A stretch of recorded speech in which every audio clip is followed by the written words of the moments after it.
विश्वनाथ ओगरदानी त्रिकालदर्शी कैलाशी अविनाशी भगवान शिव, जिनकी पुनीत पावन पवित्र शिव महापुराण की कथा। क्लियर करो, आवाज़ क्लियर।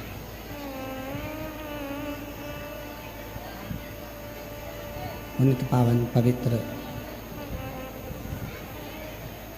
शिव महापुराण की कथा बाबा देवादिदेव महादेव की इस पवित्र धरा पर भगवान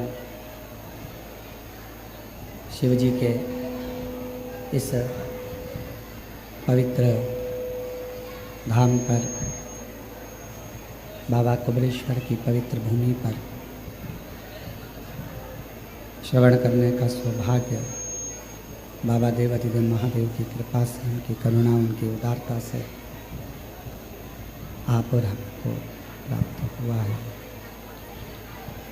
भगवान शिव जो संपूर्ण जगत का कल्याण करने वाले हैं, संपूर्ण जगत का उद्धार करने वाले हैं, ऐसे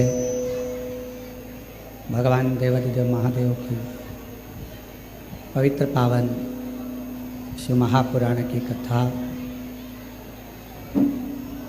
12 ज्योतिर्लिंग के, आवाज़ गूंज रही है, उसको सही करिए। 12 ज्योतिर्लिंग के मध्य बिंदु बाबा कुबेरेश्वर बाबा की यह पवित्र धरा, जहाँ आप और हम शिव महापुराण की कथा को श्रवण करने के लिए विराजमान हैं। कथा के मुख्य यजमान श्री दिनेश गणपति जी काबरा परिवार, एरंडोल, महाराष्ट्र।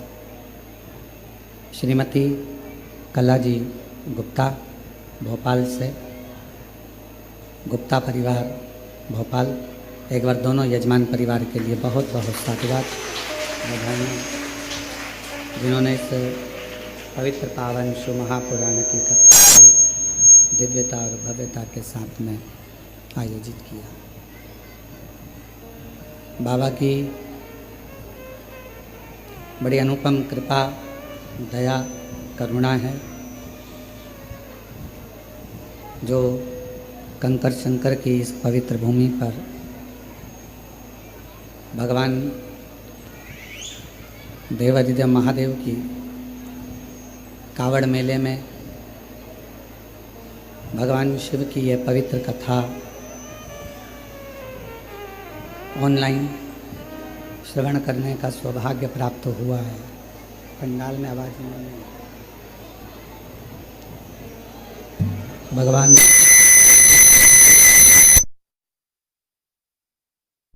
शिव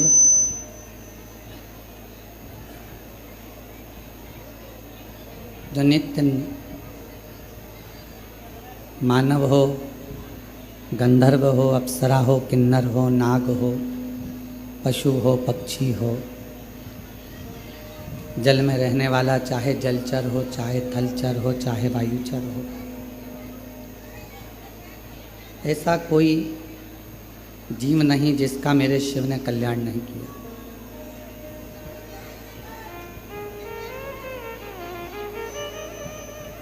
भगवान शिव, भगवान शंकर केवल उनको भजने वाला ही नहीं, उनका मंत्र जाप करने वाला ही नहीं, उनका नाम जाप करने वाला ही नहीं, बल्कि जो भगवान शिव के मंत्र का जप कर रहा है, पंचाक्षर नमः शिवाय, षडाक्षर ओम नमः शिवाय या श्री शिवाय नमस्तुभ्यम मंत्रों का जाप भी अगर कोई कर रहा है, या भगवान शिव की पवित्र कथा का लाभ लेकर अगर कोई जा रहा है, तो भी मेरे शिव उस पर अपनी कृपा की दृष्टि कर देते हैं और उसकी झोली भर देते हैं। ऐसे मेरे भगवान देवाधिदेव महादेव भगवान शंकर हैं, भगवान शिव। आवाज बढ़ाओ भाई, आवाज का। भगवान शिव केवल जपने वाला, भजने वाला या स्मरण करने वाला ही नहीं, बल्कि कोई भजन करने वाला भी अगर निकल कर जाता है, शिव नाम जपने वाला भी अगर निकल कर जाता है, तो शिव उस पर करुणा जरूर करते हैं। और तेरी कृपा बिना न हिले एक भी लेते हैं श्वास तेरी कृपा से तनु तनु बखान क्या करूँ मैं लाखों के ढेर का, चपटी बबूत में खजाना कुबेर का। गंगाधार मुक्तिदार ओंकार तू, ओंकार तू आयो सरतिहारी शंभो तार तार तू। भगवान शिव जो संपूर्ण विश्व का कल्याण करने वाले हैं, संपूर्ण जगत का उद्धार करने वाले हैं। कैसा भी मानव जिंदगी में कितना भी उसने पुण्य कर्म किया हो, चाहे बेकार कर्म किया हो, पर यदि भूलवश भी उसने अपने जीवन काल में एक बार भी किसी शिव भक्त का, भगवान शंकर की आराधना करने वाले का, तप साधना करने वाले का, मंत्र जाप करने वाले का केवल मुख का दर्शन भी कर लिया, तो भी उसके संपूर्ण पाप समाप्त हो जाते हैं, उसका कल्याण हो जाता है।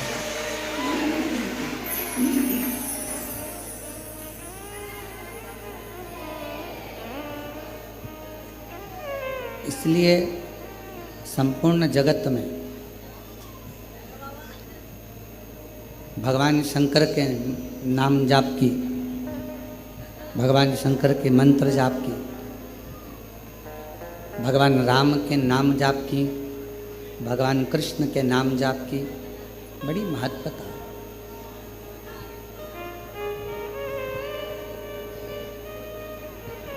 आप जीवन में जितना जितना भगवत नाम, भगवान शिव का नाम का उच्चारण करते हैं, शिव को उतना अपने करीब में आप पाते जाते हैं, भगवान शंकर को अपने नज़दीक में पाते जाते हैं। सब कुछ हो सकता है कि जब हमारा शरीर काम ना दे, जब शरीर किसी काम का ना रहे, तो परिवार, नाते, रिश्ते, कुटुंब, कबीले, ये सब साथ छोड़ दें, हो सकता है।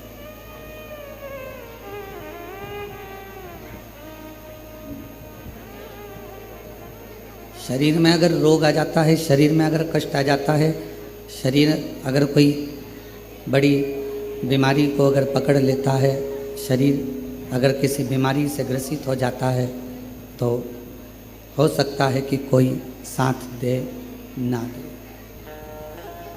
सब दूर हट जाते हैं, सब दूर चले जाते हैं। पर तुम्हारा दुख देखकर, तुम्हारी बीमारी देखकर, तुम्हारा तकलीफ देखकर, तुम्हारा कष्ट देखकर केवल एक जो तुमसे दूर नहीं जाता,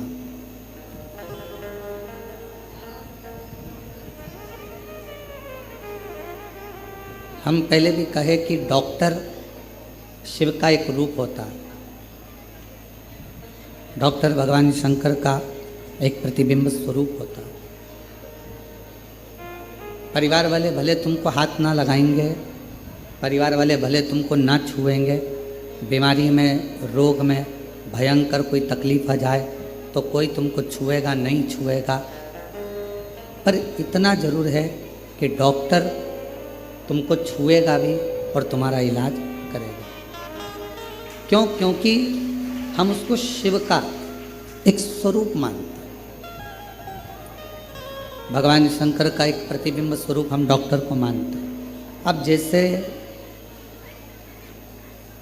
डॉक्टर तुम्हारा रोग कैसा भी हो, तुम्हारी तकलीफ कैसी भी हो, तुम्हारा कष्ट कैसा भी हो, वो तुम्हें छूता है, तुम्हारा इलाज करता है, उसी तरह हमारा देव अधिदेव महादेव है भगवान शिव। नाते, रिश्ते, कुटुंब, कबीले, परिवार ये सब साथ छोड़ देते हैं, पर अंत समय तक मेरा शंकर भगवान तुम्हारा साथ नहीं छोड़ता, तो तुम्हारे साथ अंत समय। और मेरे बाबा दया करना, मैं तेरे भरोसे। थोड़ा मीठा करो तो पूरा। मेरे बाबा दया करना, मैं तेरे भरोसे हूँ। भोले बाबा दया करना, मैं तेरे भरोसे हूँ। ना घर के भरोसे हूँ, ना परिवार के भरोसे हूँ, ना घर के भरोसे हूँ, ना परिवार के भरोसे हूँ। मेरे बाबा दया करना, मैं तेरे भरोसे हूँ। भोले बाबा दया करना, मैं तेरे भरोसे हूँ। कोई आएगा नहीं आएगा, कोई साथ देगा नहीं देगा, कोई आपका आकर हाथ पकड़ेगा नहीं पकड़ेगा, कोई गारंटी नहीं है। पर एक है जो हाथ पकड़ने के बाद हाथ छोड़ता नहीं, वो नहीं छोड़ता। और खास तौर से शिव के मंदिर में जाकर जब अपना हाथ लोटा पकड़कर, एक लोटा जल पकड़कर जब आप अपने हाथ को आगे कर कर शिव जी को जल चढ़ाते हो ना, जो हाथ देवाधिदेव महादेव को जल चढ़ाने के लिए ऊपर की ओर आता है, उसको मेरा देवाधिदेव महादेव जिंदगी भर नहीं छोड़ता। उसको पकड़ कर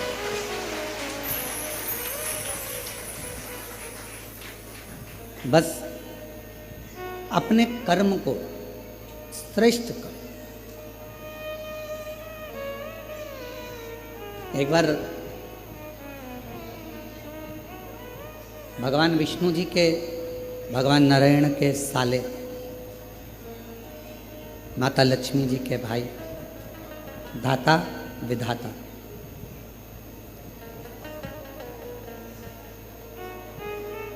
इन दोनों धाता विधाता के मन में एक बात आया कि सारे देवताओं में सर्वश्रेष्ठ, जल्दी प्रसन्न होने वाला देव कौन सा?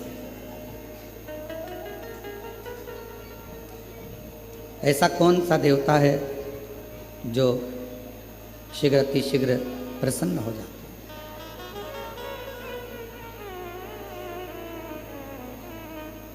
मन में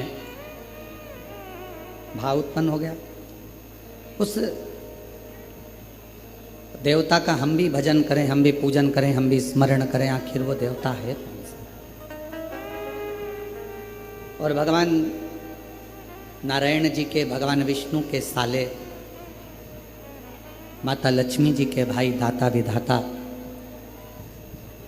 ये पूछने के लिए, ये जानने के लिए कि 33 कोटि देवता में सबसे जल्दी प्रसन्न होने वाला देवता कौन सा? इसको जानने के लिए स्वयं दाता विधाता भगवान नारायण के पास पहुंच गए। लक्ष्मी जी ने देखा कि मेरे दोनों भाई आए हैं। दोनों भाई पहुंचे। आते से ही लक्ष्मी जी ने उनके लिए भोजन की तैयारी करी, बहुत सारा पकवान बनाया, बहुत सारा भोजन बनाया और दाता विधाता के लिए सुंदर चौकियां लगाई गई, चौरंग लगाए गए और उनको बिठाकर भोजन पवाने का व्यवस्था करा गया।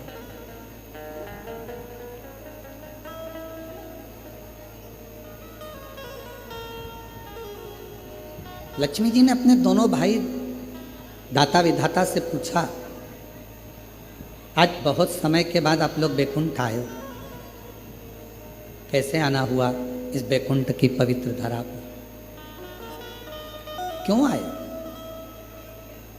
जैसे ही पूछा लक्ष्मी जी ने तो दाता विधाता में से दाता बोले कि बहन, हमारा आने का केवल एक कारण है कि हम ये पता लगाने निकले हैं कि कौन सा देवता सबसे जल्दी राजी होता है।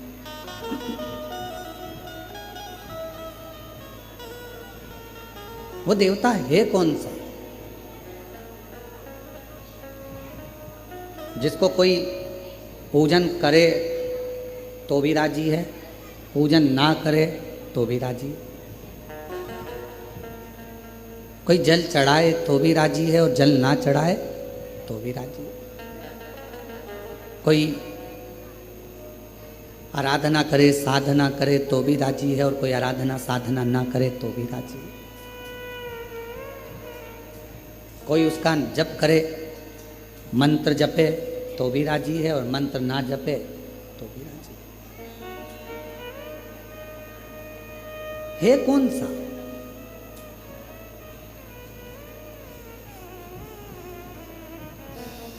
वो है कौन सा?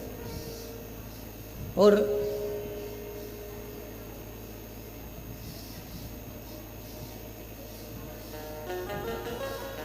हमें उसे जानना है, आखिर वो देवता है कौन सा?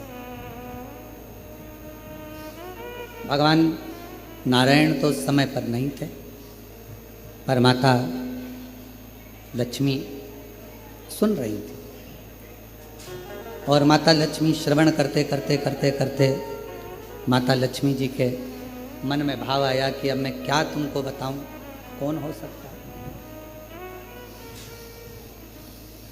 कौन होगा?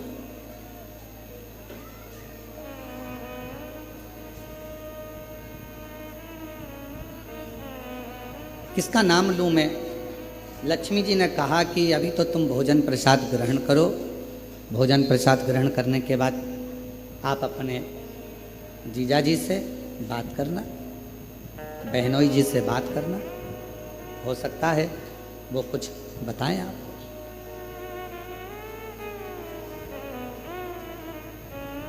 भोजन करा दाता विधाता ने और भोजन करने के बाद दाता विधाता दोनों इंतजार करने लगे भगवान नारायण का कि कब वो उठेंगे और हम उनसे प्रश्न करेंगे। वो उठें और हम प्रश्न करें। और सीधी सीधी सी बात शिव महापुराण की कथा कहती है, जब किसी सदगुरु के पास जाओ, किसी संत के पास जाओ, किसी गुरु के पास जाओ या किसी भगवान के अविरल भक्त के पास जाओ, अपनी जल्दबाजी लेकर मत जाओ। मुझे गुरु जी से मिलना है, संत से मिलना है, साधु से मिलना है, तपस्वी से मिलना है, भक्त से मिलना है, उस समय केवल तुम्हारे हृदय में एक मिलन की आस हो, शिव को पाने की आस हो। भगवान शंकर को प्राप्त करने की आस। दाता विधाता दोनों बैठ गए, इंतजार कर रहे हैं, थोड़ा प्रतीक्षा कर रहे हैं कि शिव जी अभी भगवान नारायण से हमारी मुलाकात होगी, भगवान नारायण से हम मिलेंगे, बात करेंगे। थोड़ा समय लगा, कुछ देर के बाद भगवान विष्णु के नेत्र खुल गए। और भगवान नारायण के नेत्र खुले और भगवान नारायण ने पूछा, आज हमारे इस पवित्र बैकुंठ धाम में आप दोनों आए हैं दाता विधाता, क्या बात है, कैसे आना हुआ? तो कहा बस एक प्रश्न था और उसी प्रश्न के उत्तर के लिए मैं यहाँ पहुँचा। 33 कोटि देवताओं में वो कौन सा देवता है जिसका मंत्र जपें तो राजी है, ना जपें तो राजी है, पूजन करें तो राजी है, ना करें तो राजी है, और जो सर्वस्व एक क्षण में प्रसन्न हो जाता है, कुछ क्षण में वो प्रसन्न हो जाता है। जैसे ही दाता और विधाता ने कहा, कहते से ही भगवान विष्णु ने अपने नेत्र बंद करे और एकदम मौन हो गए, चुप, एकदम चुप। अब भगवान नारायण नेत्र नहीं खोल रहे, अब भगवान विष्णु के नेत्र नहीं खुले, अब एकदम मौन होकर वो चुप हो। ऐसा लग रहा है जैसे कोई साधना में, कोई तप में डूब गया, कोई आराधना में डूब गया, मौन है। और कर्पूर गौरम करुणावतारम संसार सारम भुजगे हृदया भवम भवानी सहितम। नमः शिवाय, ओम नमः शिवाय, नमः शिवाय। शिव जी के जैसे ही दाता विधाता के मुख से निकला शब्द कि वो कौन सा देव है, शीघ्र राजी होने वाला, भगवान नारायण ने नेत्र बंद कर लिए, मौन हो गए। शास्त्र कहता है कि नारायण को भगवान श्री नारायण को माता लक्ष्मी जगा रही हैं, तो भी नारायण जाग नहीं गए, खूब जगाया, नहीं, बारंबार प्रयास करा परंतु नहीं जागा। अब लक्ष्मी जी ने नारायण भगवान को देखा तो माता लक्ष्मी जी के मन में आया कि मेरे पति तो आज तक चातुर्मास में 4 महीना भले मेरे भगवान सोते हैं, ये मानती हूं, पर ये अभी तो सोने का समय नहीं, और तुम्हारे प्रश्न करते से ही भगवान सो गए, नेत्र बंद हो गए।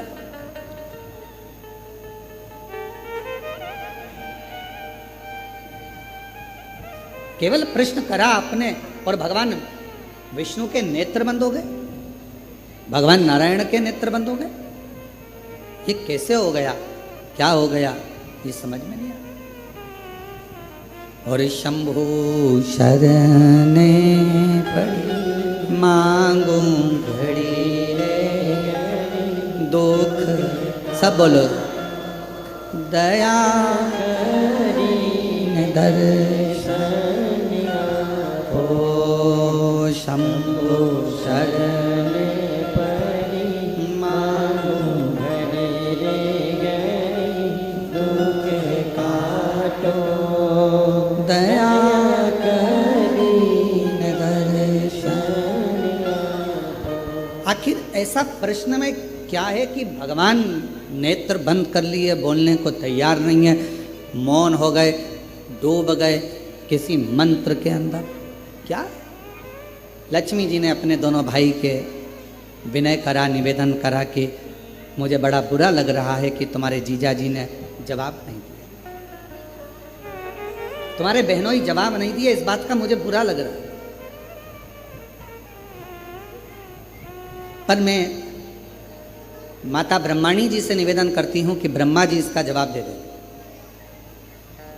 जाओ ब्रह्मदेव के पास पहुंचो।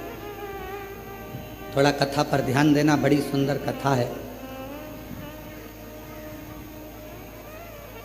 आज हरियाली अमावस्या की इस पवित्र आनंद में कुबेरेश्वर धाम की पवित्र धरा पर कावड़ मेले में ऑनलाइन शिव महापुराण की कथा आप सुन रहे हो अपने जीवन को धन्य बनाने के लिए। थोड़ा प्रेमवश इसको धारण करिए। बाबा ने अगर ऐसा मौका दिया है आपको आप में से कई लोग तो ऐसे होंगे जिनको ये भी नहीं मालूम होगा कि धाम पर कथा हो रही है या होने वाली है। टिकट तुम्हारे पहले से हो गए थे और आप आए, कावड़ चढ़ाई और बाबा की कथा मिल गई, तो ये तो सोने पर सुहागा हो गया। ये तो शिव जी की बड़ी कृपा हो गई। बोल बम का नारा है, सारी समस्या का हल श्री शिवाय। तो ये तो शिव जी की बड़ी उदारता, न जाने कौन सा पुण्य आपका और हमारा हुआ होगा तो कंकर शंकर की धरा पर कावड़ मेले के अंदर हरियाली अमावस्या के दिन आज शिव महापुराण की कथा को श्रवण कर। ये पुण्याई है आपकी और हमारा। और उसमें भी अगर ये मौका मिला है 2-2.5 घंटे अगर भगवान का भजन करने के लिए, तो उसको अच्छे से धारण करें, श्रवण करें।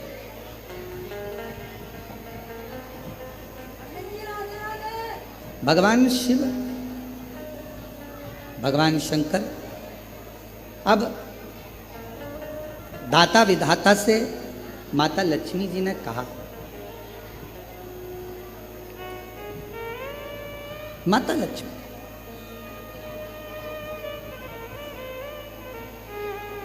और लक्ष्मी जी कहीं, मैं माता ब्रह्माणी जी से कह देती हूँ और ब्रह्माणी जी ब्रह्मा जी से कहकर आपको उत्तर दिलवा देंगी। वो तो सारे वेद ब्रह्मा जी के हस्त कमल में है, उनको सब मालूम। आप जाओ और जाकर उनसे निवेदन करो। चले दाता विधाता फिर चले और दाता विधाता चलते चलते, दाता विधाता चलते चलते सीधे भगवान ब्रह्मदेव के पास पहुंच गए, ब्रह्मा जी। और ब्रह्मदेव के पास में जाकर दाता विधाता ने फिर नमन करा, प्रणाम किया। और प्रणाम करते ही ब्रह्मा जी से मुलाकात हुई। ब्रह्मा जी तो बैठे थे। दाता विधाता ने कहा, ब्रह्मा जी ने पूछा, आज दाता विधाता तुम दोनों का यहां आगमन हुआ क्यों? क्यों? कोई व्यक्ति की कामना होती है, कोई व्यक्ति के भीतर प्रश्न होता है, कोई व्यक्ति के भीतर कोई बात होती है, कोई व्यक्ति के भीतर कोई श्रद्धा होती है, कोई विश्वास होता है, कोई मन की दृढ़ता होती है, तो देवताओं के पास जाना होता है। व्यक्ति के अंदर मन में भगवान से कोई चाह होती है तो लोग भगवान के मंदिर, देवालय, शिवालय तक जाते हैं। तुम्हारी चाह क्या क्या चाहते?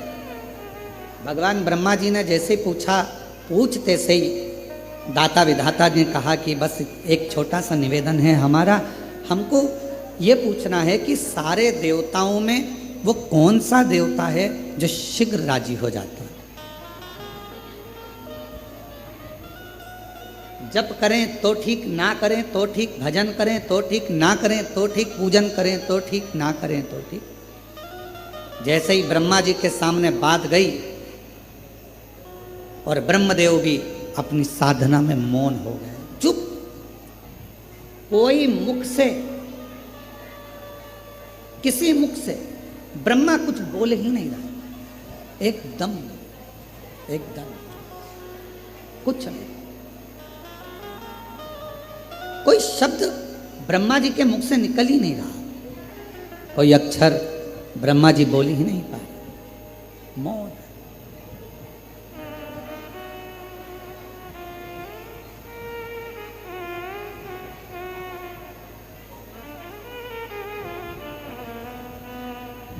ब्रह्माणी जी के हाथ जोड़े दाता विधाता ने कि हमारी बहन ने भेजा था, कहा था कि यहाँ से उत्तर मिल जाएगा, पर उत्तर यहाँ भी नहीं मिल रहा।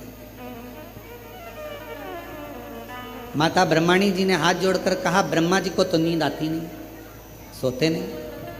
अगर सृष्टि का रचना करता ही अगर सो जाएगा, सृष्टि को बनाने वाला ही अगर सो जाएगा, तो ये कहाँ?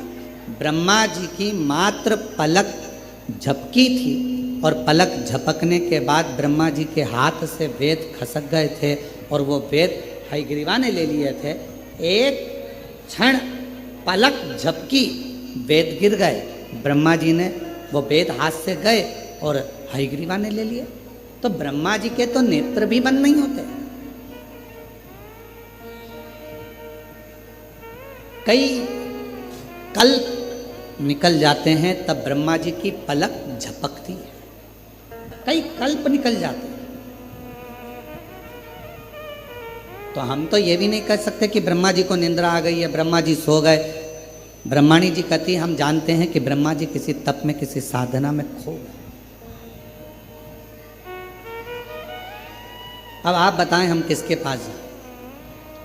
तो कहा अब एक ही है, देवादिदेव महादेव के पास चले जाओ। दाता विधाता जैसे ही देवादिदेव महादेव के पास पहुंचे,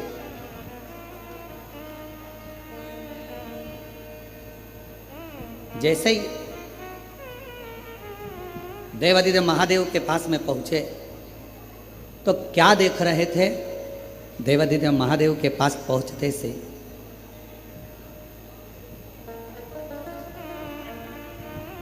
दाता विधाता की दोनों धर्म पत्नियां आयाति और नियाति शिवजी के धाम में दोनों नेत्र बंद कर कर बैठी हैं साथ। दाता विधाता ने देखा हमारी पत्नियां, और यहां आयाति नियाति उठो, ए आयाति नियाति उठो, हर हर महादेव उठो, आयाति नियाति उठो। बार बार जगाया जा रहा है पर आयाति नियाति उठती नहीं, नेत्र नहीं खुले, उठी नहीं।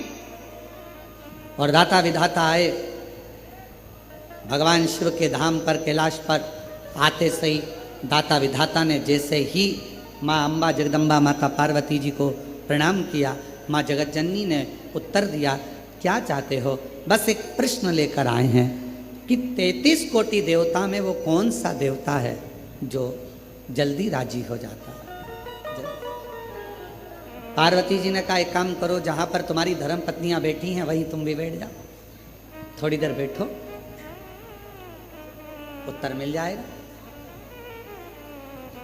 अगर किसी सदगुरु की शरण में गए हो, किसी गुरु के पास गए हो, तो वहां पर जो प्रश्न कर कर जा रहे हो वो प्रश्न कर कर जाओ, मुख से मत बोलो, और उसके पास में जाकर बैठ जाओ।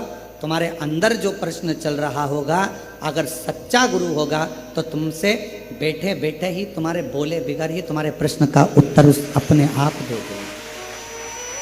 कुछ नहीं कहना, कुछ नहीं।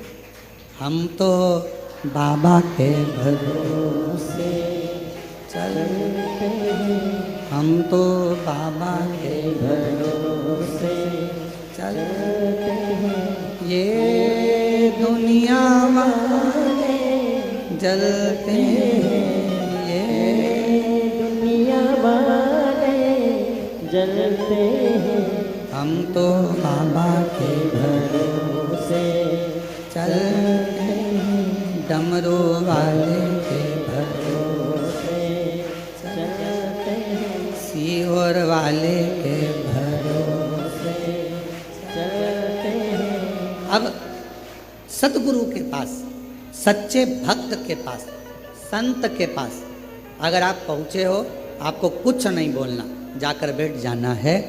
थोड़ा बहुत गुरु का दर्शन करते रहना, दर्शन करोगे, सत्संग सुनोगे, कथा सुनोगे, कहीं ना कहीं तुम्हारे प्रश्न का उत्तर उस पूरे सत्संग में, कथा में आपको प्राप्त हो जाएगा।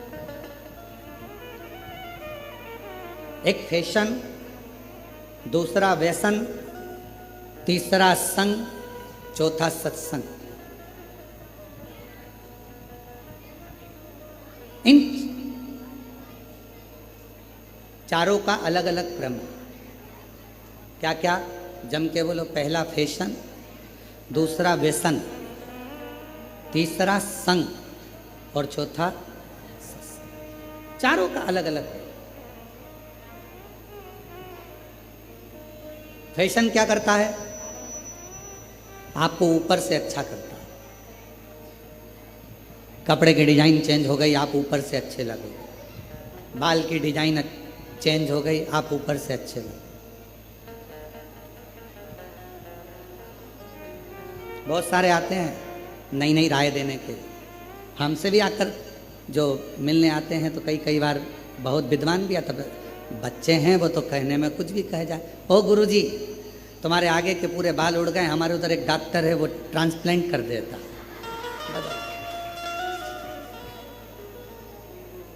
अब उसको बदल दो।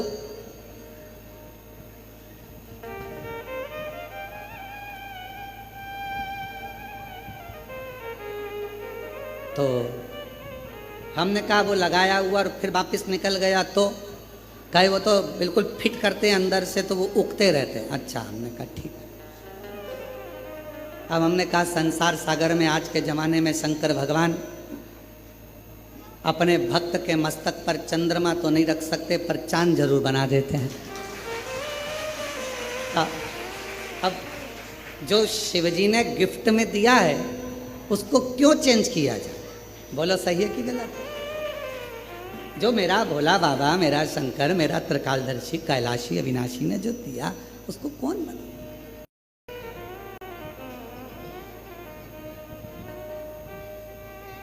बहुत सारे मिलते हैं, बहुत, और नई नई डिजाइन के आते हैं। तो शिव महापुराण की कथा कर रही है कि पहले नंबर पर है, जम के बोलो, फैशन। फैशन क्या करेगा?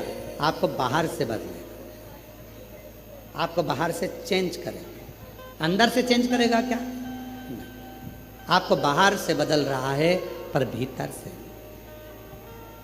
दूसरे नंबर पर है व्यसन। फैशन ने बाहर से बदला, व्यसन ने तुम्हारे शरीर को पूरा बर्बाद कर दिया, अंदर से पूरा खोखला कर दिया, पूरा पूरा। व्यसन किसी भी चीज का। आज भारत की भूमि पर जगह जगह पर पुलिस प्रशासन नशा मुक्ति अभियान चला रही है, और उसका एक ही कहना होता है कि आप नशे से दूर रहें, नशे से।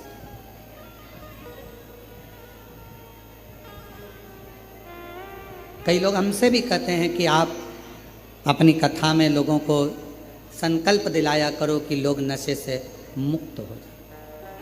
हम उनको समझा कर कहते हैं कि हमारा संकल्प दिलाने से होगा कुछ नहीं, क्योंकि ये कितना भी संकल्प ले लें, इनकी पत्नी बेचारी रोज की कसम देती है कि मत पियो, औलाद की कसम देती है मत पियो, फिर भी नहीं सुधरते, क्योंकि इनको कोई नहीं बदल सकता। व्यसन करने वाले को खुद अंदर से बदलना पड़ता है, दूसरा नहीं बदल सकता। खुद बदलो। किसके लिए बदलो? व्यसन करने वाले को किसके लिए बदलना चाहिए? अपने बच्चों के लिए। आप मदिरा पीकर, नशा कर कर, व्यसन कर कर कहीं रोड पर पड़े हो गए, नाली के किनारे पड़े हो गए, कुत्ता तुम्हारा मुंह चाट रहा होगा, और गंदगी में गिरे पड़े हो गए, तुम्हारा बेटा स्कूल से आ रहा होगा, ट्यूशन से आ रहा होगा, तुम्हारी बेटी कहीं नौकरी कर कर आ रही होगी, या पढ़कर कॉलेज स्कूल से आ रही होगी, तो उसके दोस्त उसको हंसकर कहेंगे, देख तेरे पिताजी नाली में पड़े हैं और कुत्ता उनका मुंह चाट रहा है। आप अपने लिए मदिरा मत छोड़ो, आप अपने लिए व्यसन मत छोड़ो, पर निवेदन है अपने बच्चों का मुख देखकर अपना व्यसन जरूर छोड़ो। अपने बच्चों का मुख देखकर कि मेरे बच्चों को लोग क्या कहेंगे। एक बेवड़े का बेटा, बेटी, एक नशा करने वाले दारू कुट्टे का बेटा, दारू दिन भर पीता है, उसमें धुत रहता है, क्या कहें? अपने लिए नहीं तो अपनी बच्चों के लिए, अपने परिवार के लिए। धर्म पत्नी अपना घर परिवार छोड़कर तुम्हारे लिए आई है, थोड़ा सा कहीं जाएगी तो उसको इज्जत नहीं मिलेगी। पिता इसका पति नशे में रहता है, ससुराल वाले भी कह देंगे दामाद तो नशे में रहते हैं, उसको कोई नहीं पूछता, तो अपनी बेटी को भी नहीं पूछा जाता, नहीं पूछता। लोग कहे ये नशे में रहता है, पत्नी को भी आदर नहीं मिलता। नशा करने वाले व्यक्ति की ना धर्म पत्नी को सम्मान मिल पाता है, ना उसके बच्चों को सम्मान मिल पाता है, ना उसके माता पिता को सम्मान मिल पाता है, ना उसके भाई बहन को सम्मान मिल पाता है। इसलिए मेरा निवेदन इस व्यासपीठ से आप सभी से है, अगर बन सके तो अपने बच्चों का मुख देखकर, अपनी पत्नी का मुख देखकर, अपने माता पिता का मुख देखकर एक बार कल्ला मन बना लो कि मैं आज से लोटा लेकर मंदिर जाऊंगा, शिव का जल पीऊंगा, पर गलत व्यसन नहीं करूंगा, नशा नहीं करूंगा। अपने बच्चों को हम संकल्प नहीं दिलाएंगे, हम नहीं दिलाएंगे, अपने भीतर से त्याग। तो पहले नंबर पर क्या है? जम के बोलो, फैशन। दूसरे नंबर पर क्या है? व्यसन। अंदर से तोड़ देता है व्यसन। नशा अंदर से खोखला कर देता है, चाहे वो कोई सा भी नशा, केवल मदिरा का या गांजे का या अन्य अन्य नशे से ही मतलब नहीं, नशा कोई सा भी। तुम्हारे को अगर धन का भी नशा है ना, तो वो भी तुम्हें अंदर से तोड़ देगा, वो भी अंदर से। ये श्रेष्ठ नहीं। शिव पुराण कहती है, भगवान शंकर की कथा कहती है, फैशन बाहर से बदलेगा, व्यसन अंदर से तुमको तोड़ देगा। और एक होता है संग, तीसरे नंबर पर आया है संग। और इस कलयुग में, कलिकाल में जैसे जैसे कलयुग बढ़ता जाएगा, अच्छे लोगों का संग नहीं मिलता है, अच्छे लोगों का संग नहीं मिलेगा। और अगर अच्छे लोगों का संग मिल भी गया तो हो सकता है कि लोग मीठी वाणी कर कर, मीठी बातें कर कर, मीठा व्यवहार कर कर आपसे अपना काम निकाल लेंगे, आपसे अपना पूरा काम निकाल कर आपसे दूरी बना लेंगे, और आपसे दूरी बनाकर चले जाएंगे, फिर आप ही की बुराई करें। पहले नंबर पर फैशन, बोलते जाओ। दूसरे नंबर पर व्यसन, तीसरे नंबर पर संग। स्वयं भगवान राम जी ने भी हनुमान जी महाराज को संग की परिभाषा बताई थी कि ये संग तुमको जो मिलेगा, कलिकाल में अच्छा संग मिलना बहुत कठिन है। कलयुग जैसे जैसे बढ़ेगा, लोग संग में आएंगे तो सही, पर अपना लाभ उठाकर पीछे हट जाएंगे। जब चुनाव का समय आता है तब एक आवाज सुनाई देती होगी आपको, भैया जी संघर्ष करो, हम तुम्हारे साथ। जम के तो बोलो, भैया जी संघर्ष करो, हम तुम्हारे साथ। अब ईमानदारी से बोलो, अगर तुम साथ होते तो भैया को संघर्ष की जरूरत ही क्या पड़ती? जरूरत पड़ती क्या? अब एक तरफ कह रहे हो भैया जी संघर्ष करो, हम तुम्हारे साथ हैं। अगर तुम साथ होते तो भैया को संघर्ष की जरूरत ही नहीं पड़ती। संघर्ष की जरूरत भैया को पड़ी कब? जब तुम साथ नहीं थे। अभी तो तुम इसलिए साथ हो क्योंकि तुम्हारी गाड़ी में पेट्रोल डल रहा है। अभी तो तुम इसलिए साथ हो क्योंकि तुमको 10, 12, 15 दिन जो चुनाव के चलते हैं उसमें अच्छा खाने को मिल रहा है। तुम अभी साथ इसलिए हो कि हो सकता है तुम्हारे मोबाइल का बैलेंस डल जाए। तुम साथ अभी इसलिए हो कि तुम्हें हो सकता है कुछ मिल जाए। पर हमारा शास्त्र कहता है कलिकाल में अच्छा संग बड़ी मुश्किल से मिलेगा। और अगर कोई संग में आ भी गया है, कोई हमारे साथ चल भी रहा है, अच्छे लोगों का संग अगर नहीं मिल पाया तो कोई अच्छा बनकर तुम्हारे सामने आएगा, अपना काम निकालेगा और तुम्हें धक्का मारकर चला जाएगा। संग मिलना बहुत कठिन। और अच्छा संग किसको कहते हैं? अच्छा संग किसको कहा गया? तो कहा अगर अच्छा संग देखना है तो कभी सुनार के घर के, सुनार की दुकान के कचरे को देखो। क्या देखना है? जम के बोलो जरा। एक स्वर्णकार सुनार की दुकान का कचरा बनिए की दुकान की बादाम से भी महंगा जाता है। क्या क्या महंगा जाता है? कचरा। किसके यहाँ का? सुनार के यहाँ का, सुनार के यहाँ का कचरा बनिए की दुकान पर जो बादाम बिकती है, किराने की दुकान पर जो बादाम बिकती है, उससे महंगा सुनार के घर का दुकान का कचरा बिकता है। क्यों? कचरा सुनार की दुकान का संग पकड़ लिया तो कचरा भी बादाम की कीमत से ज्यादा महंगा हो, बादाम की कीमत से ज्यादा। केवल कचरे ने संग पकड़ा, और कचरे ने संग पकड़ा तो वो बादाम की कीमत से भी ज्यादा महंगा, बादाम की कीमत से।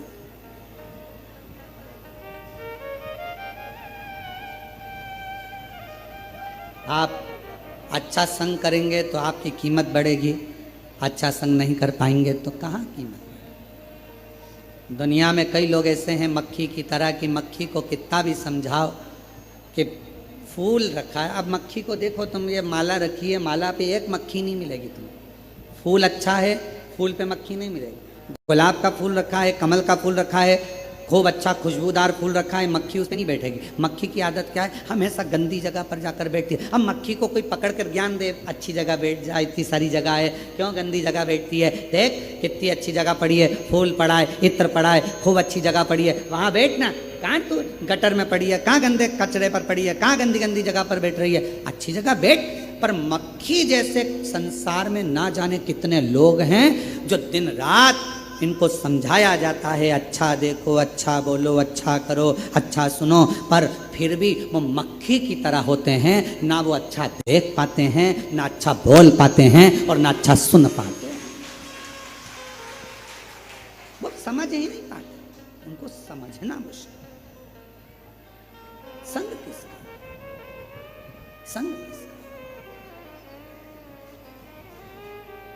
और शंभु शरणे मांगो दुख काटो दया आपो।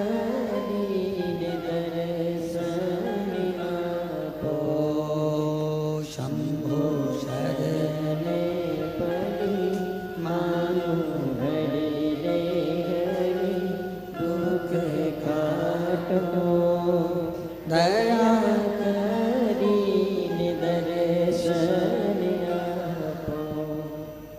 फैशन, व्यसन, संग, ये तीन अच्छा संग मिल जाए जिंदगी में तो फिर कहीं पलट कर देखने की जरूरत नहीं पड़ती। अच्छा संग। और चौथे नंबर पर जो आया है उसका नाम है, जम के बोलो, सत्संग। सत्संग क्या करता है?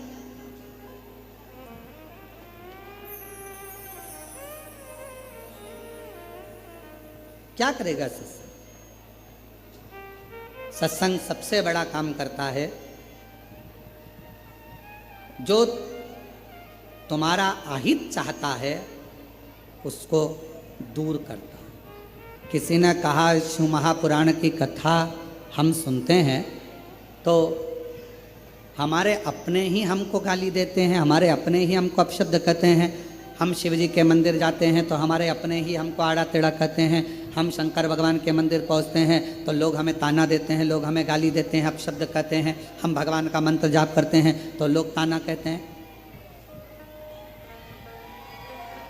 हम भगवान के मंदिर जाते हैं तो लोग ताना देते हैं, अपशब्द कहते हैं, आड़ा टेढ़ा बोलते हैं। क्यों?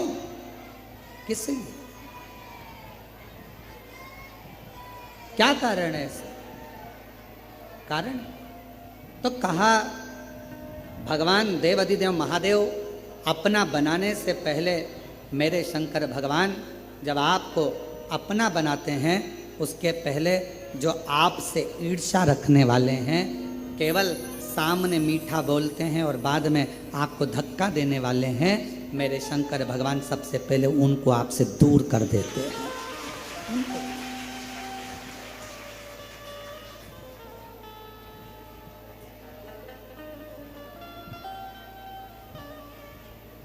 वो कहते ना, शिव नाम होठों पे चढ़ गया रे, तो समझो ये जीवन सवर गया रे। तो समझो ये जीवन सवर गया रे। शिव नाम होठों पे चढ़ गया रे। तो समझो ये जीवन सवर गया रे। समझो ये जीवन सवर गया रे। भगवान शिव को अपने हृदय में बिठाना। शिव को मन को बना ले तू शिव का शिवाला। मन को बना ले शिव का शिवाला। मन को बना ले तू शिव का शिवाला। मन को बना तू शिव का शिवाला। साथ चलेगा तेरे वो डमरू वाला। साथ चलेगा तेरे वो डमरू वाला। साथ चलेगा तेरे वो डमरू वाला। साथ चलेगा तेरे वो डमरू वाला। शिव नाम नैनों में भर गया रे। ओ शिव नाम नैनों में पड़ गया रे। शिव नाम होठों पे चढ़ गया रे। ओ शिव नाम होठों पे चढ़ गया रे। तो समझो ये जीवन संवर गया रे। समझो ये जीवन सवर गया रे। समझो ये जीवन संवर गया रे। समझो ये जीवन सवर गया रे। ओ शिव नाम होठों पे चढ़ गया रे। ओ शिव नाम होठों पे चढ़ गया रे। तो समझो ये जीवन संवर गया रे। तो समझो ये जीवन सवर गया रे। तो समझो ये जीवन संवर गया रे। तो समझो ये जीवन सवर गया रे। समो।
शिवाला मन को बना ले तू शिव का शिवाला।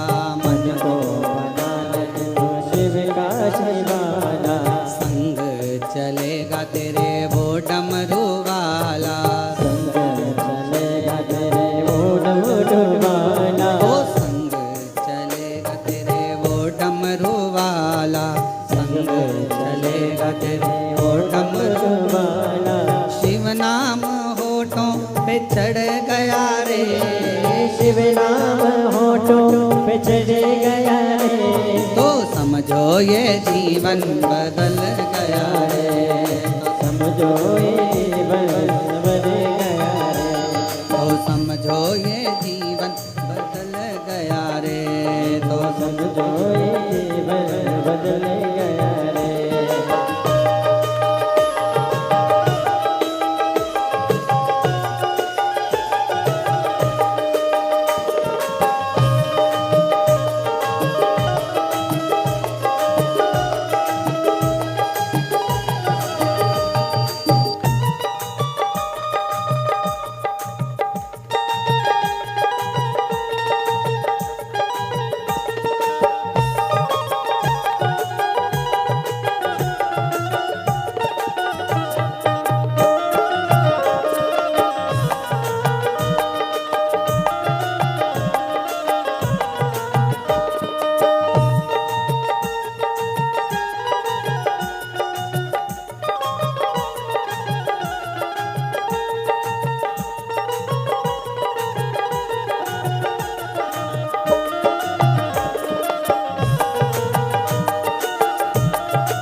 शिव नाम होठों पे चढ़ गया रे।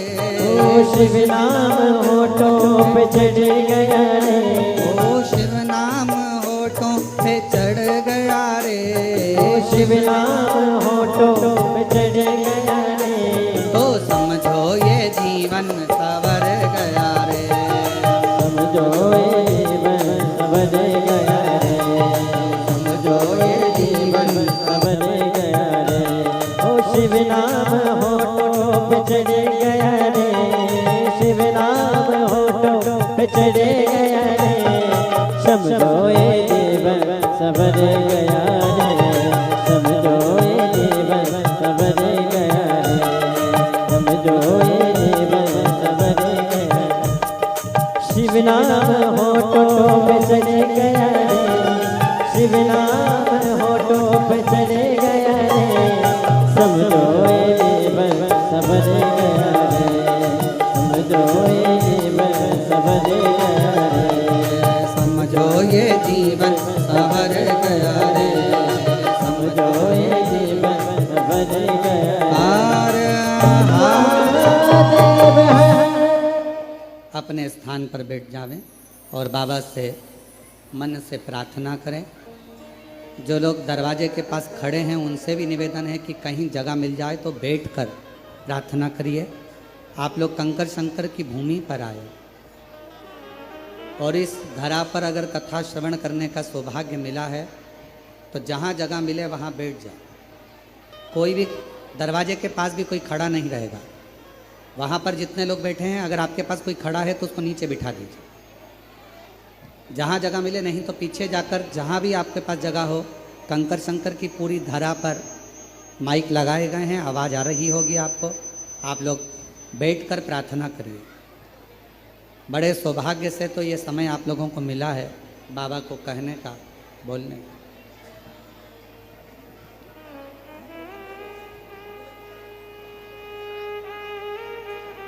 जहाँ जगह मिले पीछे चले जाओ।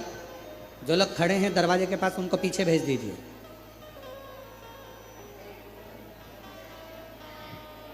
और जहाँ जगह मिले वहाँ बैठकर इस पवित्र धरा पर लोग 108 बार श्री शिवाय नमस्तुभ्यम बोलने के लिए आते हैं, प्रार्थना करने आते हैं।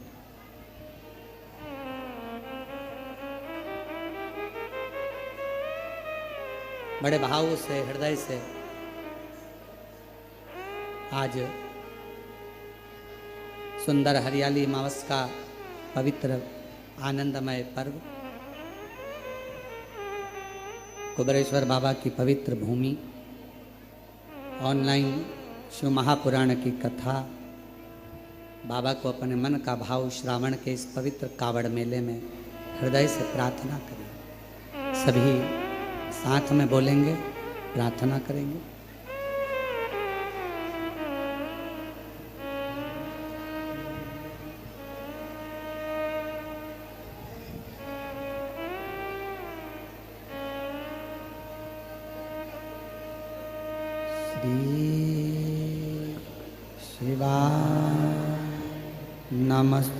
नमस्तुभ्यं श्री शिवाय नमस्तुभ्यं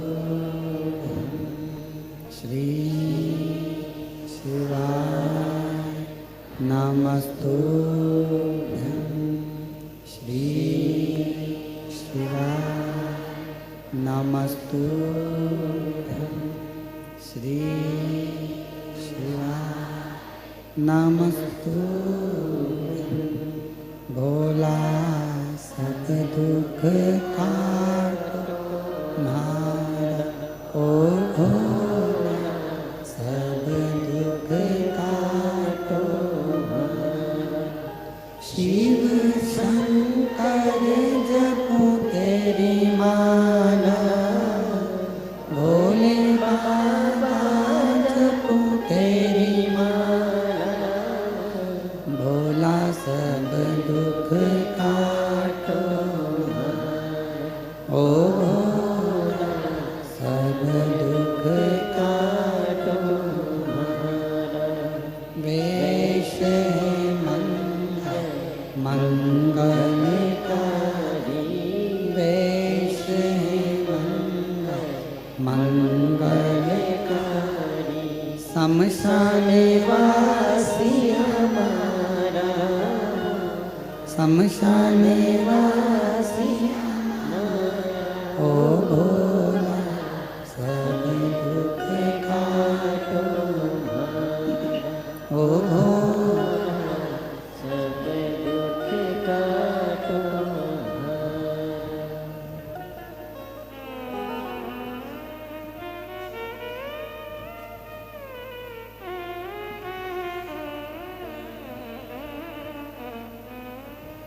बाबा देवदिता महादेव भगवान शिव ओगड़दानी त्रिकालदर्शी कैलाशी विनाशी भगवान शंकर संपूर्ण विश्व का कल्याण करने वाले बाबा देवदिदेव महादेव की कथा करें। फैशन, व्यसन, संग और चौथे नंबर पर सत्संग। सत्संग यदि हमारे जीवन में कोई अच्छा आपके और हमारे जीवन में प्राप्त हो जाता है तो हमारे भीतर से आत्मा का बदलाव हो जाता है।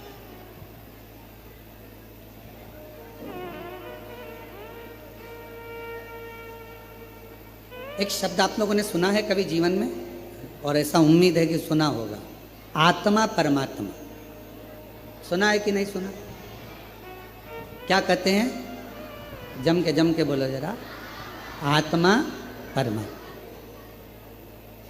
कभी आपने विचार करा कि यह शब्द का संबोधन क्यों लिया जाता है?